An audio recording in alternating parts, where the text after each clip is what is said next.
She ripped the permit off my front door and sneered like I just stuck a "Kick Me" sign on her porch.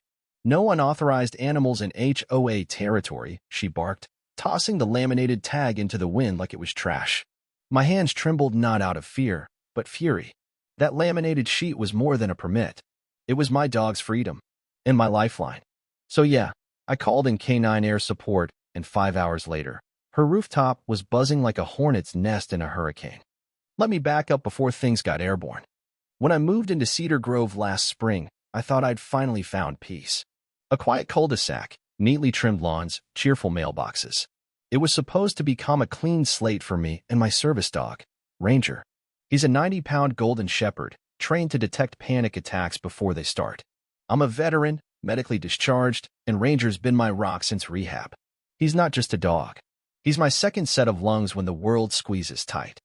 The HOA packet I received before closing said service animals were, of course, allowed federal law. Duh. I submitted all the necessary documentation, got official clearance, and even received a laminated permit to hang on my door and collar tag for Ranger. Everything was smooth for the first week. Then, Karen arrived. Her real name? Suzanne Whitmore. But everyone on the block called her Karen behind closed doors, and not the funny meme kind. She was the HOA president, patrol officer, judge, jury, and self-appointed sheriff of Cedar Grove. She had short platinum hair, so stiff it could deflect bullets, and a voice like a rusty whistle. The first time we met, she didn't say hello. She squinted at Ranger like he'd just pooped on her begonias. "Large dogs are restricted," she snapped, pointing at my porch. "He's my service dog," I replied, motioning toward his vest and the ID clipped to his harness. Karen scoffed. "I'll have to verify that." And verify she did. She filed a formal investigation with the HOA against my permit despite the fact that the HOA had already approved it. She sent me 3 emails in one day, each more threatening than the last. By the end of the week, she demanded I submit proof of Ranger's training, medical necessity, and behavioral compliance. I sent everything, twice, and still, she kept coming. She'd march up and down the sidewalk with that clipboard like she was patrolling enemy lines. One day, she crouched behind my recycling bin with a camera, trying to record Ranger barking, except he didn't. He just laid in the sun, tongue out, probably wondering why the weird lady kept stalking him. Then came the threats. "Any violation of pet ordinances is a finable offense," her latest notice read. "Exceeding 3 warnings will result in removal of the animal and HOA lien placement." I sat at my kitchen table, hands shaking. Ranger nudged me, sensing the shift. That dog. He knows before I do when I'm slipping. He nudged again, whined gently. I took a breath. Karen had gone too far. I filed a formal complaint with the local fair housing office and attached every piece of evidence I had, every certified document, every email, every photo of her peering over my fence like the witch from Snow White. They responded within 24 hours. They'd open an investigation. Still, it would take time. Meanwhile, I had to deal with Karen. That Sunday morning, I left for the farmer's market. By the time I came back an hour later, the laminated permit was gone. The hooks were ripped out. Scratches lined the siding and taped to the door in bright red letters. "Unauthorized animal on premises, remove immediately or face penalty." I blinked. Was this real? Who does that? I looked down at Ranger, who sat calmly on the porch like he always did. My heart twisted. This wasn't just harassment anymore, it was cruelty. And you know what?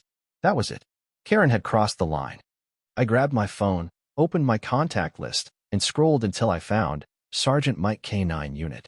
Mike and I served together before he re-enlisted with local law enforcement. I called him. "Hey man," I said, "you ever wanted to make a really public point about ADA laws?" Mike laughed. "What did Karen do now?" "Stole my dog's permit. Declared war." There was a pause. Then, "Say less. We've got a demo training exercise scheduled Tuesday. I'll reroute the chopper." You read that right. Chopper. Fast forward 48 hours. It was 11:07 a.m. I was sipping iced coffee on my porch, Ranger at my feet. A low rumble vibrated the air. Then came the rotor blades. Karen stepped outside in her tennis skirt and sun visor, ready for her daily HOA strut, and froze mid-step. Above her roof hovered a police helicopter, circling slow. Then 2 K9 units rolled up the street, SUVs, with their sirens low and subtle. 4 officers stepped out. One was Mike. The other 3 were handlers with working service dogs and vests. They didn't come to arrest her. They came to educate. Mike walked right up to Karen's front yard, folded his arms, and said loud enough for the entire street to hear, "We're conducting a public demo on ADA compliance and service dog protocols, per homeowner request. You've been mentioned in multiple federal complaints. Care to watch?" Karen sputtered. "This is harassment." One of the officers handed her a copy of the ADA and a cease and desist order signed by the Fair Housing Authority. Another unrolled a massive banner across my lawn. "Service dogs are protected by law. Discrimination isn't." Kids gathered. Neighbors peeked out windows. Someone even live-streamed it. The K9 team gave a full demo obstacle navigation, response to medical distress, scent detection. Ranger even participated. He found a hidden glucose packet faster than the trained demo dog. The crowd cheered. Karen? She stormed inside, red as a beet. The next morning, a different letter showed up taped to my door, not in red, but soft blue. It was from the HOA board. Apparently, after reviewing the footage, 5 members had voted to remove Karen as president effective immediately. A formal apology was included. So was a new permit, triple laminated. I stood there holding that letter and looking down at Ranger, who sat wagging his tail, like he knew what had happened. "That's right, buddy," I whispered. "We won." But here's the real kicker. A week later, I got a call from the city council. They'd seen the footage too. Turns out, they wanted me and Ranger to speak at their annual accessibility and inclusion event. They offered to cover travel and lodging, plus a donation to the Veterans K9 Fund in my name. And Karen? Last I heard, she was petitioning to rejoin the HOA board. As a secretary, nobody signed her letter. I'll say this much. If you try to rip away the thing that keeps someone standing, especially someone who's already fought harder than most just to breathe, you better be ready for the storm that follows.